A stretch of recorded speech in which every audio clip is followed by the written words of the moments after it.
The space around Pluto had always been cold and empty, but now it was filled with something far worse than darkness. Thousands upon thousands of alien ships appeared out of nowhere, their massive hulls blocking out the distant stars like a plague of metal locusts. The Veltar Empire had arrived, and they brought with them the same arrogance that had crushed 17 different worlds across the galaxy. Admiral Kethvar sat in his command throne aboard the flagship, his scaled fingers drumming against the armrest as he prepared to deliver humanity's death sentence. For 300 years, this ritual had never failed. Every species eventually bent the knee when faced with the Empire's overwhelming might. The message he transmitted was always the same, cold and final like winter itself. Down on Earth, in a secure bunker beneath the capital, President Kim stared at the holographic display showing the alien fleet. The numbers made his stomach turn. Over 2,000 warships hung in space like vultures, each one larger than anything humanity had ever built. Against this armada, Earth's entire space fleet consisted of just 43 ships, most of them barely military grade. The alien's message played again through the speakers, the mechanical translation making the words sound even more threatening. Surrender everything within 72 hours. Give up all weapons, all colonies, all freedom. Become slaves to the Empire, or watch every human world burn to ash. It was the same choice offered to the Krathan, the Yilib, and 15 other civilizations. None had chosen to fight. Defense Minister Park pulled up tactical displays, his hands shaking slightly as he showed the comparison. Each Veltar dreadnought could probably destroy 10 human ships without taking damage. Their plasma cannons could melt through Earth's strongest armor like it was paper.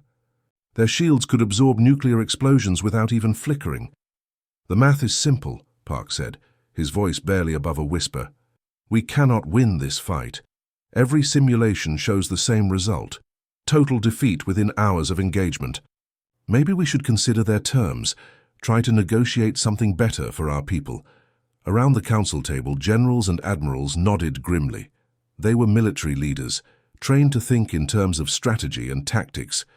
Every tactical manual ever written said the same thing about impossible odds. Retreat, regroup, live to fight another day. But there would be no other day if they surrendered now. Kim stood up slowly, feeling the weight of every human life pressing down on his shoulders. 8 billion people on Earth, another 2 billion scattered across the colonies. All of them, looking to him for leadership in humanity's darkest hour. The smart choice, the logical choice, was surrender. Accept slavery and hope for eventual freedom. But Kim thought about his daughter, safe in the evacuation shelters. He thought about the children playing in parks just yesterday, not knowing their world was about to change forever. He thought about every human who had ever refused to bow to tyranny, from ancient warriors to modern freedom fighters. The president walked to the communication console and placed his hand on the activation switch. This message would reach every human settlement in the galaxy, every colony ship, every mining station, every family huddled in their homes watching the news. His next words would decide humanity's fate. The room fell completely silent. Even the air recycling systems seemed to hold their breath. Kim looked around at his advisors one last time, seeing fear in their eyes, but also something else. Hope. Desperate, impossible hope that somehow humanity might find a way to survive. He pressed the switch and spoke into the microphone, his voice steady despite the magnitude of the moment. My fellow humans, he began, today we face extinction. An alien empire has demanded our surrender, our freedom, our very souls. They offer us slavery in exchange for our lives. They believe we will choose chains over death, submission over honor. They are wrong. Kim paused, thinking of all the humans who had fought impossible battles throughout history. They had faced overwhelming odds before and somehow found the strength to endure. We are human, he continued, his voice growing stronger. We have never knelt to tyrants, and we will not start now. We choose to fight. Admiral Han had seen enough. War to know when a battle was already lost before it began. Standing on the bridge of humanity's flagship Indomitable, he watched through the massive viewports as the alien armada crept closer to Jupiter, like a slow-moving storm of death. The old warrior had grey hair and scars from decades of fighting, But nothing had prepared him for this moment. The resource wars had been brutal, with humans fighting humans over mining rights in the asteroid belt. Thousands had died in those conflicts, and Han had commanded ships in some of the bloodiest battles. Then came the Martian Rebellion, where colonists tried to break free from Earth's control. Han had been on the government side, enforcing order with laser fire and missile strikes. Both wars had been vicious, but they were family fights between people who shared the same blood and breathed the same air. This was different. This was extinction staring humanity in the face with cold, alien eyes. Captain Lee moved between the communication stations, coordinating with the desperate defense fleet that humanity had scraped together. Every warship, every patrol boat, every armed merchant vessel that could still fly had been called to this final battle. The civilian ships were already racing toward the outer colonies, packed with refugees and supplies. Most would probably never make it to safety, but they had to try. "Admiral, we're getting final position reports from all task forces," Lee said, his voice steady despite the circumstances. "The Defiant and her escort group are holding the outer perimeter. The Resilient is positioned near Europa with the reserve. Squadron, all civilian evacuation convoys have cleared the inner system." Han nodded, studying the tactical display that showed their pathetic defense line stretched around Jupiter's orbit. 43 human ships against over 2,000 alien vessels. It was like trying to stop an avalanche with a handful of pebbles. But those pebbles had crews who refused to run, captains who would rather die fighting than live as slaves. The communication board suddenly lit up with an incoming signal from the Veltar flagship. Lee looked at Han questioningly, and the Admiral nodded. They might as well hear what their executioner had to say. The main screen flickered to life, revealing something that made Han's skin crawl. The alien commander looked like a nightmare, cross between a lizard and a dragon, with golden eyes that seemed to burn within a fire. Its scaled skin was dark green, and when it spoke, rows of razor-sharp teeth became visible. The mechanical translator turned its hissing words into cold, emotionless English. "I am War Commander Drexthal of the Veltar Empire," the creature announced. "You have chosen poorly, humans. In 3 centuries of conquest, we have brought 17 different species to their knees. Your resistance is futile. Surrender now, and some of your kind may survive as slaves. Continue this foolishness, and we will exterminate every last human in the galaxy." Han stepped forward, feeling the eyes of his bridge crew watching him. These young officers looked to him for leadership, for some sign that humanity still had hope. He thought about his own children, evacuated to the outer colonies, and wondered if he would ever see them again. "This is Admiral Han of the United Colonial Defense Force," he replied, his voice carrying the authority of someone who had commanded fleets in battle for 30 years. "You want to know what makes us different from those 17 species you conquered? We're human beings. We don't surrender to bullies. We don't kneel to tyrants. And we sure as hell don't run away when innocent people need protecting." The alien's golden eyes narrowed, and its translator picked up what might have been amusement in its voice. "Then you will die as the others should have died, fighting uselessly against the inevitable. Your species will become a footnote in imperial history." Han smiled grimly, thinking of all the times throughout human history when people had faced impossible odds and fought anyway. "Maybe we will die today," he said, "but we'll make sure to take as many of you monsters with us as we can. That's what humans do when you back us into a corner." The transmission cut off, leaving the bridge in tense silence. The first shots of humanity's war for survival were fired at 3:47 in the morning, ship time. Most of the galaxy was asleep, unaware that everything was about to change forever. In the cold void between Jupiter and its moons, 3 small human frigates faced down a Veltar battlecruiser that outweighed them 50-1. Lieutenant Commander Cho stood on the bridge of his ship, the Defiant, watching the alien vessel approach with the lazy confidence of a shark circling wounded prey. The Veltar had done this dance countless times before, with 17 different species. They would send in their scouts, crush any resistance with overwhelming firepower, and then demand immediate surrender from the survivors. But Cho had been reading the reports from those conquered worlds, studying how each civilization had fallen. The Krathan had fought defensively, trying to protect their cities until the aliens wore them down. The Yilib had attempted to negotiate, hoping for mercy that never came. Every species had followed the same predictable pattern of trying to minimize losses and preserve their people. "Sir, the alien vessel is powering up weapons," reported his tactical officer, Ensign Park. The young man's voice cracked slightly with fear, but he stayed at his post. "They're targeting our lead ship." Cho looked around his bridge at the faces of his crew. Most of them were barely out of training, kids who had signed up for patrol duty in the outer system.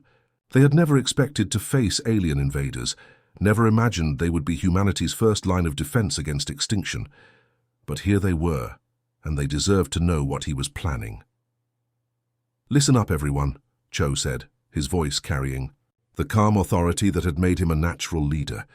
"That alien ship expects us to run or hide behind our shields while they pick us apart. Every other species has done exactly that, and every other species is now wearing chains. But we're not every other species. We're human beings, and we're going to show these invaders what that means." The Veltar battlecruiser was a thing of beauty and terror, its hull gleaming with advanced armor that could shrug off nuclear weapons. Its plasma cannons could melt through asteroid rock like butter, and its shields could absorb punishment that would vaporize a human ship. By every measure of military logic, it was invincible against 3 small frigates. "Target their command ship," Cho ordered, his finger hovering over the communications button that would broadcast his next words to the entire human fleet. "All power to forward shields. Ramming speed." The alien crew aboard the cruiser had been expecting return fire, maybe some desperate maneuvering to buy time. What they got instead was something they had never seen in 3 centuries of conquest. The human ships accelerated directly toward them, engines burning at maximum power, shields blazing as they absorbed the alien weapon fire. Sub-Commander Krathvel watched from his station aboard the cruiser with growing confusion. His tactical computers showed the human ships taking severe damage, their hulls glowing red-hot from plasma impacts. Any rational species would retreat, try to preserve their forces for a better opportunity. These humans were doing the opposite, pushing forward even as their ships began to break apart around them. "What are they doing?" Krathvel asked his captain. "Their ships are dying. They cannot possibly survive this approach." The answer came in the form of the Defiant striking the cruiser's command tower at full velocity. Lieutenant Commander Cho had time for one final thought before impact, a memory of his daughter's face when he had left for patrol duty 3 days ago. Then his ship became a kinetic weapon, its momentum carrying it deep into the alien vessel's most vulnerable section. The explosion that followed lit up space like a newborn star, visible from Jupiter's surface even through the thick atmosphere. Both ships died in that moment, their hulls vaporizing in the nuclear fire of their collision. But something else was born in that explosion, something the Veltar Empire had never encountered before. Doubt. On the bridge of the Indomitable, Admiral Han watched the tactical display as the 2 ships disappeared in a burst of light. He felt grief for the brave souls who had just died, but also a fierce pride that burned in his chest like a flame. Cho and his crew had shown the galaxy that humans would not go quietly into slavery. "Signal all units," Han commanded, his voice carrying across the fleet communication channels. "Lieutenant Commander Cho has shown us the way forward. Every shot must count. Every sacrifice must matter. Make them pay for every meter of space they take." The Battle of Jupiter had begun, and the Veltar Empire was about to learn that humans fought differently than any species they had ever encountered. War Commander Drexthel had conquered worlds before, but never like this. Standing in his command chamber aboard the massive flagship, he stared at the tactical displays showing his fleet's slow advance through the Jupiter system. The numbers should have made him confident. His forces were winning, pushing the human defenders back step by step. But something felt wrong about this victory. The reports coming in from his ship captains told a story that made no sense, according to everything the Veltar Empire knew about warfare. Damaged human vessels weren't retreating to repair facilities, or trying to preserve their crews for future battles.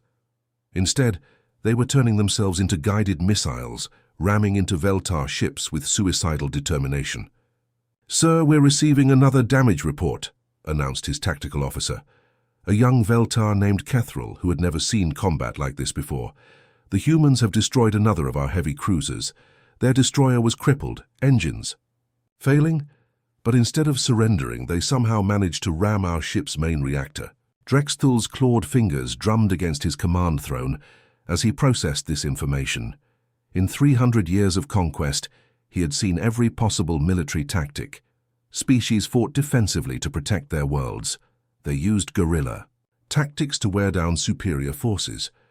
They tried to negotiate for better terms or buy time for reinforcements. But no civilization had ever deliberately thrown away their military assets like this. "These humans fight like the Kethmori death-sworn warriors," Kethrol observed, referencing the legendary fighters from the Empire's early expansion.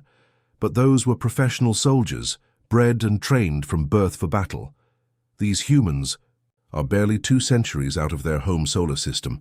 Most of their ships are converted civilian vessels. Through the viewport, Drexthul could see another engagement playing out in the distance. A human destroyer, its hull glowing from multiple plasma hits, was accelerating toward one of his battle cruisers. The alien commander watched in fascination and horror as the human ship broadcast a final message on all frequencies. The voice belonged to a young woman, probably no older than Drexthul's own offspring back on the homeworld. Her words came through, the universal translator with crystal clarity. "This is Captain Seo of the UCS Determination. Tell our families we died free, for Earth, for our children, for the future." The explosion that followed briefly outshone Jupiter itself, taking both ships in a fireball that lit up the void for thousands of kilometers. Drexthul had seen countless ships destroyed in battle, but something about this sacrifice made his scales itch with unease. "Status report," he growled to his bridge crew, trying to push down the uncomfortable feeling growing in his chest. "We have lost 43 vessels since the engagement began, War Commander," reported his fleet coordinator. "The humans have lost 31 ships. By raw numbers, we are winning decisively, but at this rate of losses, at this rate we will still achieve total victory," Drexthul interrupted firmly. "The mathematics are clear. We have overwhelming numerical superiority. Their resistance cannot last much longer." But even as he spoke those confident words, the War Commander felt doubt gnawing at his mind. The humans were supposed to be a young species, barely advanced enough for interstellar travel. They should have begged for mercy by now, offered tribute and submission in exchange for their lives. Instead, they fought with the intensity that seemed to come from somewhere deep in their souls. "These humans," Drexthul said slowly, searching for the right words to describe what he was witnessing. "They fight as if every single battle is their last stand. There is no calculation in their tactics, no preservation of resources for future campaigns. They burn everything they have in each engagement." On the bridge of the human flagship Indomitable, Admiral Han coordinated his shrinking fleet with the calm professionalism of a lifetime soldier. The tactical displays showed the grim reality of their situation. Of the 43 ships that had started this battle, fewer than 8 remained in fighting condition. Captain Park's voice crackled through the communication system from the badly damaged Resilient. "Admiral, we're down to 20% of our original fleet strength. Hull breaches on all decks. Main engines at 30% power, but we can still fight." Han looked at the display showing the positions of his remaining ships, each one representing hundreds of brave souls who had chosen to stand between Earth and extinction. "Hold the line, Captain," he replied. "Every minute we delay them gives our evacuation convoys more time to reach the outer colonies. Every alien ship we take with us is one less weapon pointed at our families." The old admiral studied the tactical situation, watching his forces conduct their fighting retreat toward the inner system. They were losing this battle, but they were teaching the galaxy something important about the human spirit. Deep beneath the frozen surface of Europa, humanity's brightest minds worked around the clock in a secret research facility that had been carved out of solid ice. Dr. John pushed her safety glasses up her nose and wiped sweat from her forehead as she studied the alien power core sitting on the laboratory table. The device hummed with energy that human science barely understood, but desperation had a way of making impossible things suddenly seem achievable. The research station buzzed with activity as teams of scientists, engineers, and technicians tore apart every piece of Veltar technology they could get their hands on. Wreckage from destroyed alien ships had been secretly recovered and brought here, away from the main battle zones where the Empire's sensors might detect their work. What they found was both fascinating and terrifying. "The power output is incredible," Dr. John muttered to her assistant while running another scan on the alien reactor. "This single core generates more energy than our largest fusion plants, but the containment system is completely beyond our current technology. We can't build these things, and we definitely can't control them the way the aliens do." Her communication panel lit up with an incoming secure transmission from Admiral Han aboard the Indomitable. The old warrior's face appeared on the screen, showing the strain of continuous battle. Behind him, she could see bridge officers coordinating the desperate defense of humanity's remaining worlds. "Doctor, what's your status?" Han asked without preamble. "We need every advantage we can get. The aliens are regrouping for another major assault, and our conventional weapons aren't doing enough damage." Dr. Jion took a deep breath before delivering her report. "Admiral, we can't replicate their plasma cannons or their shield technology. The material science alone is centuries ahead of anything we have. But we've discovered something interesting about their power cores. We can't control them, but we can definitely make them explode." "Explode how?" Han leaned forward, his tactical mind immediately grasping the implications. "Each core has the explosive yield of a small nuclear warhead when it loses containment," John explained, pulling up the test data on her screen. "If we can modify the safety systems and get them close enough to Veltar ships, we basically turn their own technology into bombs." Han's weathered face broke into the first smile she had seen from him in days. "Do it, Doctor. Whatever it takes. How long do you need?" "Give me 12 hours and I'll have your first batch ready for field testing." While Dr. John and her team worked on weaponizing alien technology, another kind of innovation was happening throughout the solar system. Captain Kim stood on the bridge of what had once been the cargo freighter Prosperity, now transformed into something that looked like it had been built in a scrapyard by people with more courage than sense. Kim had been a smuggler before the war, running contraband through asteroid fields and dodging patrol ships with cargo holds full of illegal goods. When the aliens arrived, he had volunteered for the most dangerous missions, bringing his knowledge of unconventional tactics to humanity's desperate fight for survival. "Engineering reports the power core modifications are complete, Captain," announced his first officer, Yu, a former mining engineer who had learned to weld alien weapons onto human ships. "We've got 3 Veltar plasma cannons bolted to the forward hull, powered by a modified alien reactor. The whole thing is held together with steel cables and prayer." Kim laughed, the sound echoing through the cramped bridge of his improvised warship. "Yu, we're basically flying a bomb with engines at this point. One good hit in the wrong place and we'll light up brighter than a supernova." "Just like the old days, right, Captain?" Yu grinned back. "Except instead of dodging tax collectors, we're hunting alien warships." Kim looked out through the reinforced viewport at the asteroid field surrounding them. Hidden among the rocks were dozens of other converted ships, civilian vessels that had been turned into weapons through human ingenuity and sheer desperation.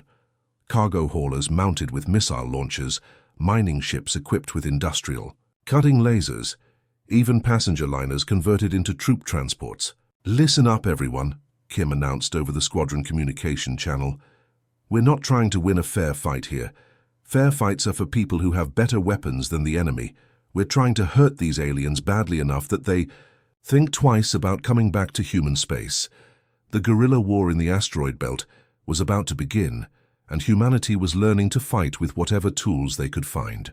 They might not have the Empire's advanced technology, but they had something the aliens didn't understand: the ability to adapt, improvise, and turn anything into a weapon when survival was on the line." In hidden bases throughout the solar system, humans were proving that innovation born from desperation could be more powerful than any advanced technology. The sun was just rising over the Pacific Ocean when the final battle for humanity's survival began. From Earth's surface, people could see the Veltar fleet approaching like a dark cloud against the stars, their massive ships blotting out entire constellations. Children pressed their faces against windows in evacuation shelters, watching the lights in the sky that would decide whether they lived as free humans or died as the last generation of their species. War Commander Drexthul stood in his command chamber, studying the tactical displays with the confidence of someone who had never lost a major battle. His fleet had been reduced from over 2,000 ships to roughly 800, but that was still more than enough to crush the remaining human resistance. The strange, savage fighting style of these creatures had cost him more vessels than expected, but victory was still inevitable. "Sir, the humans are positioning their remaining ships near their moon," reported his tactical officer, highlighting the enemy formations on the main display. "It appears they're making their final stand there instead of defending their homeworld." "Directly," Drexthul nodded, feeling satisfied that the humans were finally behaving predictably. "They're protecting their homeworld," he observed. "Emotional attachment to their birthplace. We've seen this pattern before with other species. They'll sacrifice everything to keep us away from the planet where their civilization began." But something nagged at the war commander's mind as he studied the human ship positions more carefully. His tactical computers showed the enemy vessels arranged in what looked like a defensive formation around Luna, but the positioning seemed odd. Instead of creating overlapping fields of fire to protect the moon, they appeared to be channeling the Veltar fleet toward specific approach vectors. "Wait," Drexthul said slowly, his golden eyes narrowing as understanding began to dawn. "Look at their formation again. They're not defending Luna at all, they're herding us toward it. This is a trap." The realization came 30 seconds too late. Hidden within the ancient craters and deep valleys of Earth's moon, humanity had been building something in secret for the past 6 months. Using mining equipment and construction robots, they had carved out massive installations beneath the lunar surface and filled them with every weapon they could design or steal from captured alien technology. The lunar defense grid activated with devastating precision, turning the moon itself into the largest weapons platform in human history. Particle beam cannons emerged from concealed positions and began firing coordinated salvos that lit up space like artificial lightning. Massive missile batteries launched thousands of warheads simultaneously, each one guided by targeting systems that had been studying Veltar ship movements for weeks. The alien vanguard, confident in their approach toward what they thought was a simple defensive position, flew directly into the killing field that humanity had prepared for them. Veltar cruisers and destroyers began exploding in brilliant flashes of light as the concentrated firepower of an entire world focused on their formation. Admiral Han watched from the bridge of the Indomitable as his carefully planned trap unfolded, exactly as he had hoped. Months of apparent retreat and defensive fighting had all been designed to bring the alien fleet to this moment, when they would be perfectly positioned for humanity's counterattack. "All ships, execute Pattern Omega," Han commanded, his voice carrying across the fleet communication channels to every human vessel in the area. "Show them what happens when you threaten Earth and her children, the converted freighter, New Hope." Led the charge, commanded by Captain O, a former merchant marine who had volunteered for the most dangerous mission of the war. His ship looked like a flying junkyard, cobbled together from spare parts and alien technology, but it carried the hopes of 8 billion humans in its cargo hold. O had packed his vessel with every Veltar power core that Dr. John's team could modify for use as explosive weapons. His ship was essentially a guided bomb with engines, and everyone aboard knew they weren't coming back from this mission. "This is Captain O of the New Hope," he broadcast on all frequencies as his ship accelerated toward the heart of the alien formation. "I want everyone to know that we're not afraid. We're fighting for our families, our freedom, and our future. Tell my daughter that Daddy kept his promise. Tell her the monsters won't reach Earth." The explosion that followed when the New Hope struck a Veltar dreadnought was visible from Earth's surface, a new star born from human courage and alien technology. The blast wave spread outward, damaging nearby enemy ships and sending shockwaves through their entire formation. For the first time since the war began, the Veltar Empire's fleet began to retreat, their commanders finally understanding that humanity would never surrender. Something had changed in the war, and War Commander Drexthul could feel it in his bones. The confident advance that had brought the Veltar Empire victory after victory for 3 centuries had turned into a nervous retreat. His fleet, once a unified force of overwhelming destruction, was now scattered across the solar system in small groups, each one looking over their shoulders for the next human attack. The aliens had learned to fear the shadows. Captain Bay floated in the command chair of the stealth frigate Ghost, her eyes fixed on the tactical display, showing 3 Veltar supply ships moving through the asteroid belt. Her vessel was one of 12 experimental ships equipped with cloaking, technology that human engineers had reverse-engineered from captured alien systems. It wasn't perfect, the power drain was enormous, and the field flickered sometimes, but it was good enough to make human ships invisible to Veltar sensors. Bay had been a commercial pilot before the war, flying cargo runs between Earth and the outer colonies. She knew every asteroid field, every debris cloud, every hiding spot in the solar system. When the military needed volunteers for the new stealth program, she had signed up immediately, bringing her knowledge of space navigation to humanity's desperate fight for survival. "Contact bearing 07 Mark IV, whispered Weapons Officer Nam from his station. 3 Veltar freighters with escort destroyers. They're following the same route they used last week. Bay smiled grimly.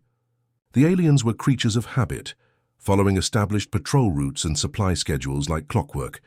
It made them predictable, and predictable enemies were vulnerable enemies. Her crew had been shadowing this particular convoy for 2 weeks, learning their patterns and waiting for the perfect moment to strike. Target locked on the lead freighter, Nam reported quietly. Firing solution ready, torpedo tubes loaded and armed.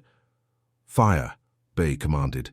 The torpedoes launched silently. From the Ghost, their engines running cold to avoid detection. By the time the Veltar sensors picked up the incoming weapons, it was already too late. The first torpedo punched through the lead freighter's hull and detonated inside its cargo bay, setting off a chain reaction that tore the ship apart from within.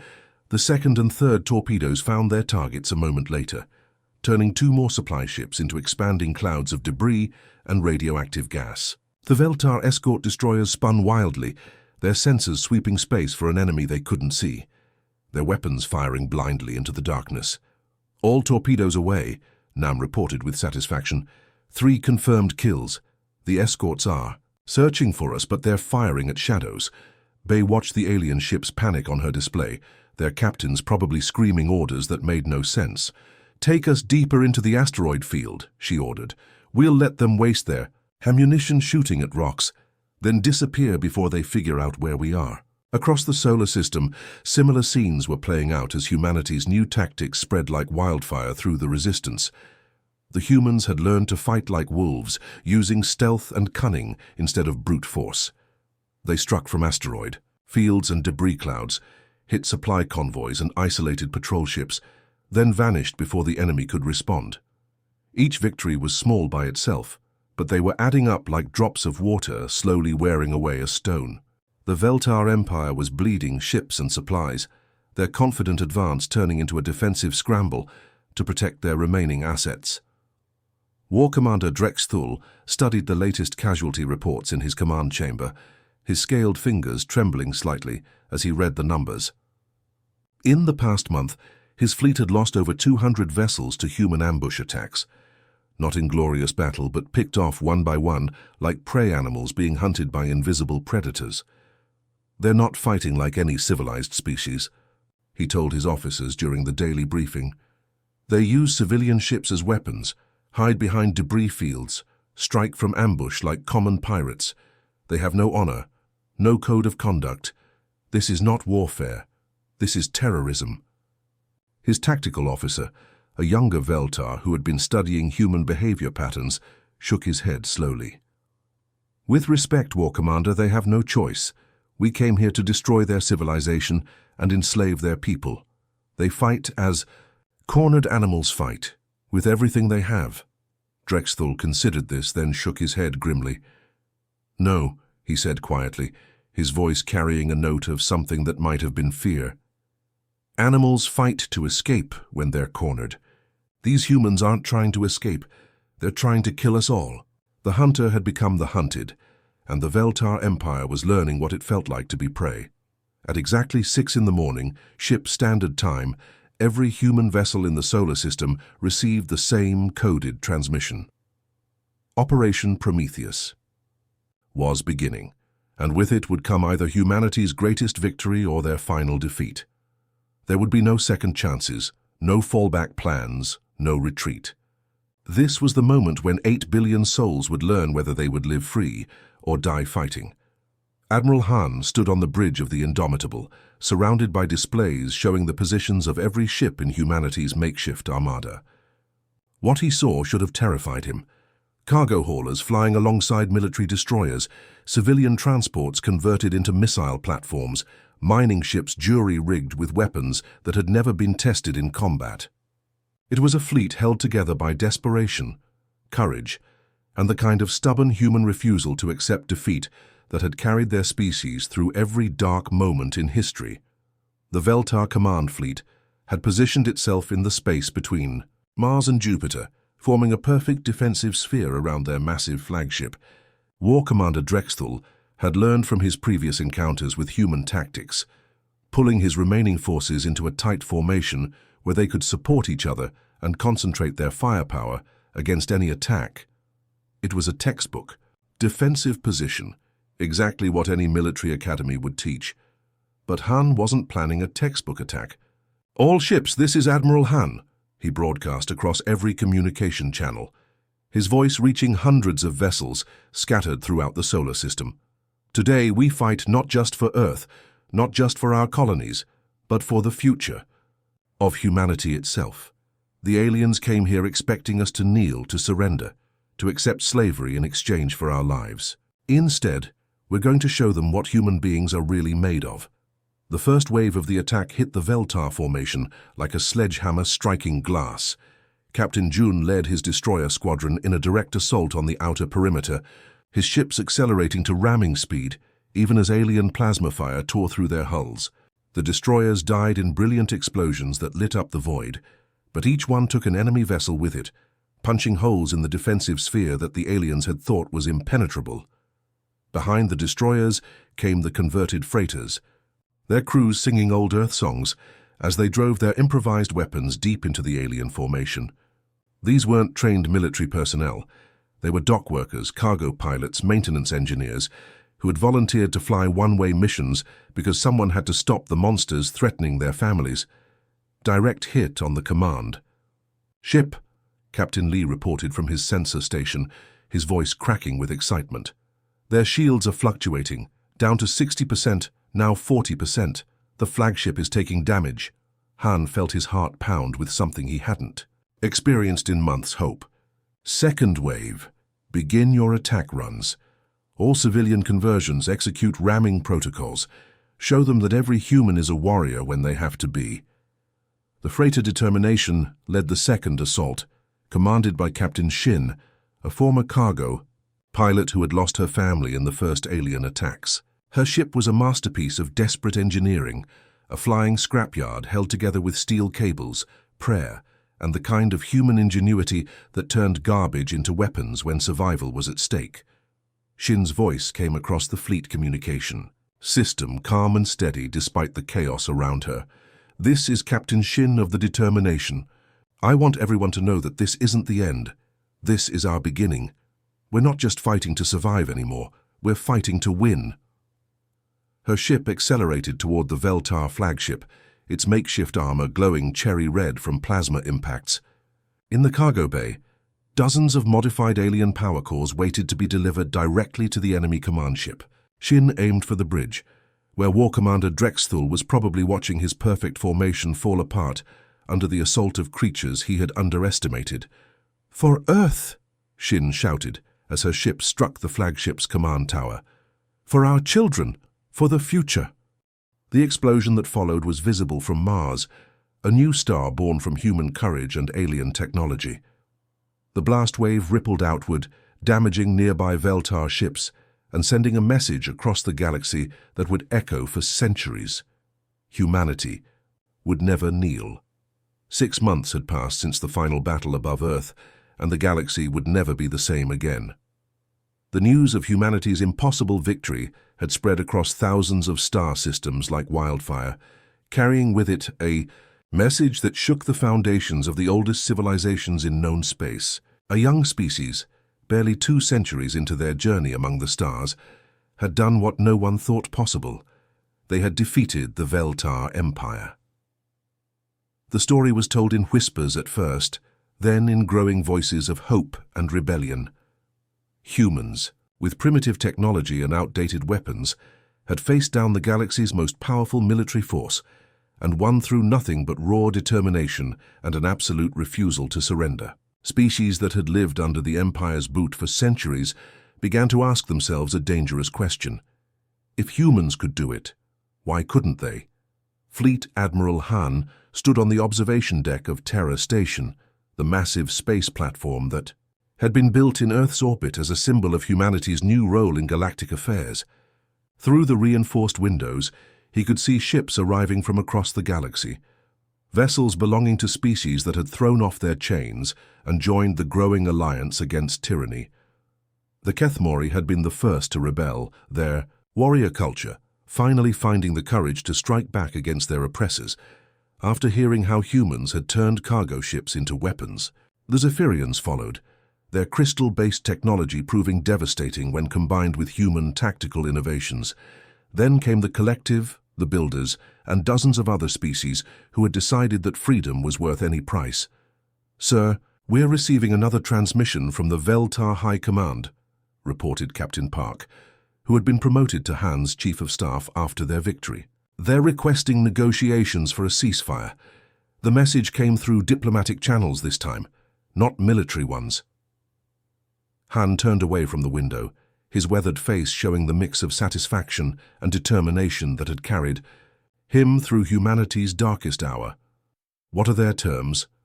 "They want to discuss a mutual non-aggression pact," Park replied, reading from his tablet. "They're offering to recognize human territorial claims in exchange for an end to hostilities. No mention of the other species they've enslaved, no discussion of reparations for the worlds they've destroyed." The Fleet Admiral's expression hardened. For 3 centuries, the Veltar Empire had conquered and enslaved 17 different civilizations, turning entire populations into workers and soldiers for their war machine. Now that they were finally facing real resistance, they wanted to negotiate as if this was just another territorial dispute between equals. "Tell them we'll consider their proposal," Han said slowly, his voice carrying the authority of someone who had seen his people face extinction and emerge victorious. "But only after they withdraw from every world they've conquered, only after they release every slave they've taken, only after they pay reparations for every life they've destroyed, and every civilization they've crushed." Park nodded, already knowing what the Empire's response would be. "And if they refuse?" Han walked back to the observation window, looking out at the massive fleet assembling in Earth's orbit. Human ships flew in formation alongside vessels from dozens of liberated worlds, their crews working together despite differences in biology, culture, and technology. It was the largest fleet ever assembled in this part of the galaxy, and it was growing every day as more species joined the alliance. "If they refuse," Han said quietly, "then we'll show them what happens when you demand that free beings kneel. We'll answer their arrogance with fire and fury until every chain is broken and every tyrant falls. The age of empires is ending, Captain. The age of freedom has begun." The Fleet Admiral gazed out at the stars, knowing that humanity had found its true calling among the cosmos. They hadn't set out to become conquerors or rulers, but circumstances had made them something perhaps more important: liberators. The human spirit, forged in the fires of countless struggles throughout their history, had proven that determination and courage could overcome any odds. Across the galaxy, on worlds where beings had lived in fear for generations, children were learning new songs about the small blue planet where people had refused to kneel. The legend of humanity's stand against impossible odds would inspire rebellions for centuries to come, carrying with it the simple but powerful message that freedom was always worth fighting for. The war was over, but the real work was just beginning.